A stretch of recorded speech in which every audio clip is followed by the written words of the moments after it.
Whew. A beautiful sunny Syracuse. Here we go. It was quite a day.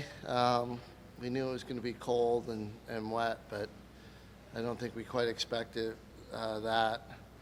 I'm proud of my team for stepping out there and competing, giving 100%, and coming out on top, making the plays when we needed them.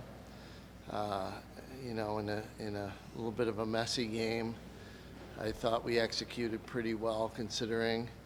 But it's cold. It was tough to stay warm, and muddy, slippery grass field always makes it tough. But happy to move on. A win's a win, and we're happy with it. And I thought top to bottom, everybody played pretty well. Looking at the first 10 minutes of the game, both teams kind of got adjusted to the weather, adjusted to each other. What changes did you make, or did you see the team make in the last 30 or 50 minutes that helped? I don't think we made a lot of changes. I think it was more of just not turning over the ball and getting it cleared and taking our time on the offensive end, and just making good decisions, knowing that it's cold and understanding that you got to change the way you play a bit. And I think that was the real adjustment that we did, was just to relax a bit and take a little bit more time on the offensive end, and make sure we limited our mistakes a little bit. Emily, 7 points in these conditions. Can you characterize kind of your performance today?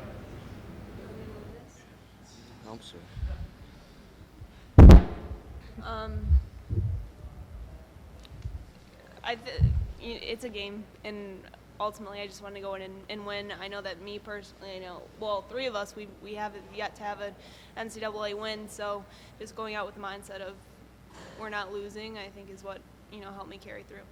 And that last goal you had, I think your shot went wide and then you looked away. Can you kind of talk about that play? I think you looked away and then the ball was right in the stick again.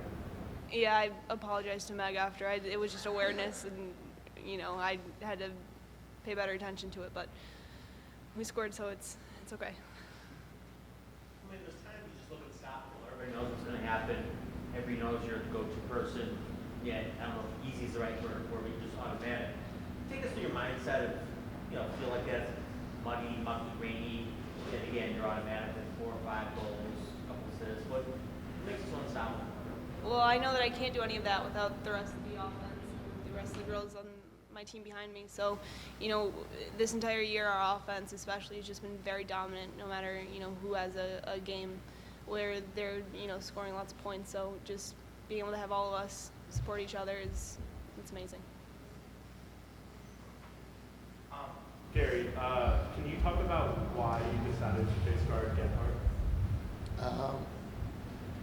We watched her play the other day, have 7 goals. I think that's to start, and definitely a key to their offense. The best attacker, and we just thought it would change and take them out of their flow of their game a bit, and I think we were pretty happy with the way it worked. For both Kempney, so I can get your perspectives on both positions. With a weather condition like this, with slick grass and cold, you both had success today. How much did you have to adjust your game if at all to have success in this weather? I think, in general, we had to kind of adjust our gameplay. We don't play on grass fields much. I think we did twice prior to this game. So I think this whole week has kind of been an adjustment for us. I think with the weather, it's for me. It's I think the attack struggles with it a little bit more than I do. So it's easier for me, to get those saves. But the ball is bouncing quickly on the grass, and you just gotta be there to help your teammates when they have the ball in their stick clearing up the field, because you never know if the ball's going to fall out or not. So I think, we've been practicing with it all week, but we just got to get used to the weather because this is how it is in Syracuse. No, everything that Ace just said, I agree with. And, just like Coach said, it was a messy game. But I think under these conditions, we knew from the beginning that it was going to be a messy game. So we just had to, work through it. Yeah, and it's more continuous play because on the grass, the ball doesn't stop. There's numerous times it stayed in bounds. So I think our coaches really, told us a lot that we need to play the ball like it's still in every single time we drop it, because it's probably going to be in, most likely.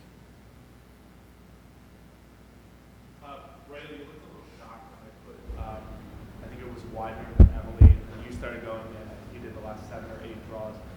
Kind of how does it feel to have that big role at the end of such an important game? I mean, it's obviously like puts a lot on my shoulders and everything, but like it feels great to go in. It's honestly nice going in like after Mogo and after Chuck. Like I get to kind of get a perspective on how the other girl does the draw. They give me a lot of feedback. They always tell me like where the ball's going, like how she's lining up, which stick to use against which stick. So it's like nice to go in after them so that I can understand what I'm supposed to do. And how are you doing since your injury in the early season? Are you like doing better? Yeah, I'm totally back to normal. Good to go. Yeah, I would say so. For Coach, I know any win's big, especially in the NCAA Tournament win, but when you're shivering and cold and you're wet, how much more gratifying is a win like this? You know, it's a good, solid win, and you know, it gets us a chance to move on and you know, try and get to that Final Four. One more win, head to Chicago, and take care of business out there.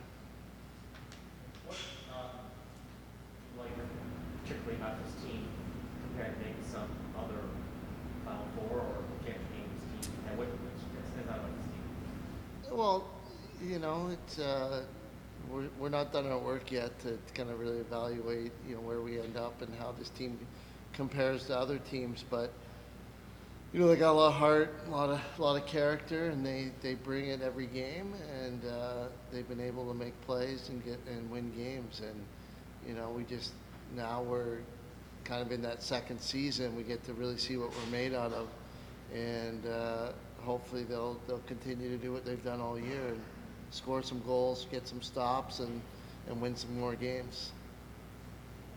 What's the state of the program where you guys are now, you know, getting to the Final Four, you find yourself where you're competing against for that national championship that you guys want? What's the state about the state of the program right now? Well, you know, obviously last year was our, you know, it wasn't our worst year ever, but you know, we made the tournament, lost in the first round in overtime, and you know, it makes it a tough year, and I think we were close last year, and then people forget that we lost a lot of those games by 1 goal, and this year we've won a bunch of games by 1 goal, and I think we continue to try. Our goal is always to be a top 5 program in the country, and I think we're back to where we belong.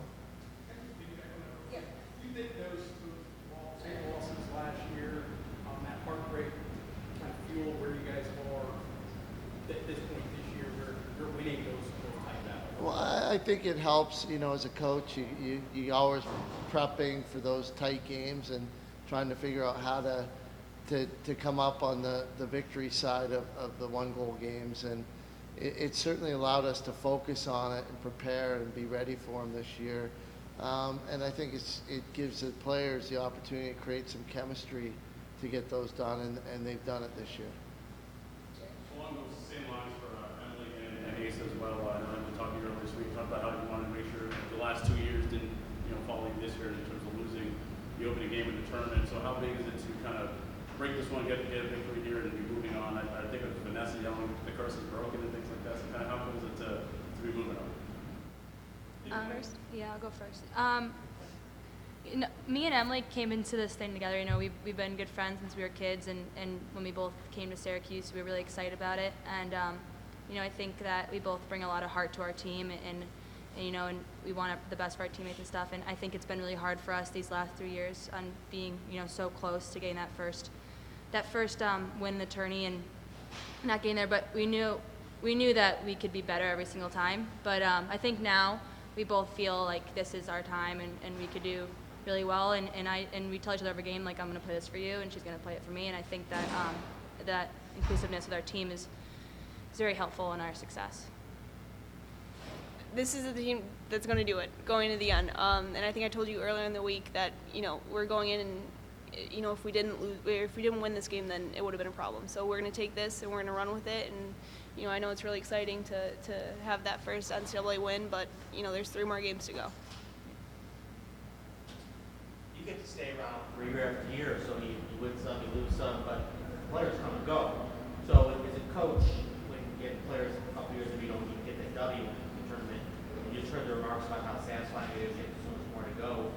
What goes through your mind? Because this is about them. So it's a small step getting a win. More to do. What goes through your mind when you guys are talking about racking one up? Well, I think it's an opportunity for these kids to create history and create their own legacy, for this team in particular and for themselves. So, what I love about, playoff time is anything can happen, and I love watching players that step up and win games and win championships, and we always talk about it and try and teach how to do it, and you love when kids get it and they buy in and the team gels and you create chemistry, and then all of a sudden they became they have the potential to become a team that, we'll talk about in history as one of our best teams, and, did this, did that, and had a great year, and it provides a lot of great memories for them for a lifetime. One more X's and O's. When you put, we talked about like Kelly, base guarding, shutting down the better. And that's probably a question for the other coach. When you do that, and they just player out, stands there, like Kelly in this case, what's to preclude them or any base guard player from just running a play? It seems so basic, like it puts a lot of players out of the game, basically.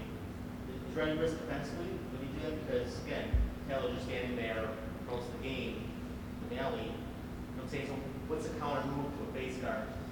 Well, you could talk to Emily about that because she's been face guarded multiple times this year, and there's different strategies, and certainly one is to play 6-on-6, which they chose to do today for the most part, and the other is to try and set up some little niche plays to try and get that player open. Now, when you play a zone and you shot, it makes it a lot tougher than a man-to-man in a shot. So in a zone, you can get the ball to the player all day long, but there's always a backer ready to help, so it doesn't really help your team out to get the ball to the person that's shut off.